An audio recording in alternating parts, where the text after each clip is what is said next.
మరో 8 గంటలు వాళ్ళ యొక్క కుటుంబం కోసం జీవించాలని చెప్పేసి ఈ 24 గంటల పని విధానాల్లో ఆ కార్మికులు ఒక టైం ఎంచుకొని 8 గంటలే పని చేయాలా, 8 గంటలకే తగిన వేతనం ఇవ్వాలని చెప్పేసి ఆనాడు పెట్టుబడిదారులతో ఏకమయ్యి శాంతియుతంగా ప్రదర్శన చేస్తున్నటువంటి సందర్భంలో ఆ యొక్క భూస్వాములు పెట్టుబడిదారులు కాల్పులు జరిపి ఆ కాల్పుల్లో కార్మికులని చెదరగొట్టి వీళ్ళని విచ్ఛిన్నం చేయాలనే ఉద్దేశంతో వాళ్ళ మీద కాల్పులు జరిపిన సందర్భంలో ఆ రోజు ఆ యొక్క కార్మికుడు తుపాకీ తన గుండెల్లోకి దిగినటువంటి రక్తం మడుగులై పారుతుంటే ఆ మడుగుల్లోనే విలవిల తప్పిస్తూ ఆ యొక్క ఒంటి మీద ఉన్న చొక్కాని ఇడిసి ఇగో ఇదే నా జెండా, ఈ రోజు నుంచి ఈ యొక్క కార్మికులు ప్రపంచవ్యాప్తంగా ఐక్యం కావాలి, ఇదే నా జెండా అని చెప్పేసి తన నెత్తురు మడుగులో తీసిన చొక్కాయే ఈ ఎర్ర జెండా అని చెప్పేసి ఆ రోజు కార్మికులు ఇచ్చినటువంటి పిలుపు దేశవ్యాప్తంగా ఈరోజు జెండా పుట్టిందని చెప్పేసి సగౌరవంగా ప్రపంచవ్యాప్తంగా ఈరోజు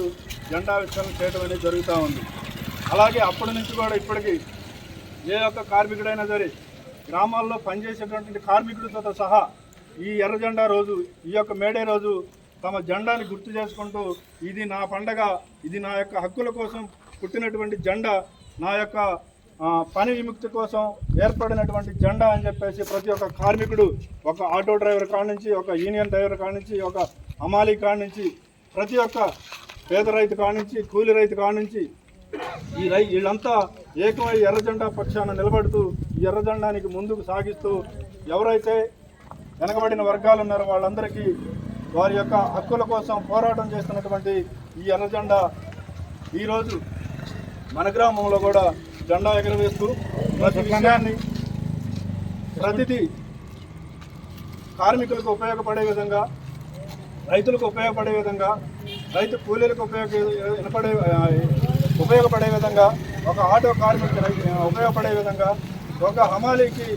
కూలీలకు ఉపయోగపడే విధంగా వాళ్ళ యొక్క హక్కుల కోసం వాళ్ళ యొక్క కూలీ పోరాటాలు చేసుకునేందుకు వాళ్ళ పక్షాన నిలబడుతుందని చెప్పేసి ఈ యొక్క ఎర్ర జెండా పోరాటం చేస్తున్నటువంటి ఈ యొక్క జెండాని ఈరోజు మనం కార్యక్రమం నిర్వహించుకోవడం అనేది జరుగుతుంది. అట్లాగే ఇప్పుడు జరుగుతున్నటువంటి పాలక వర్గాలు కూడా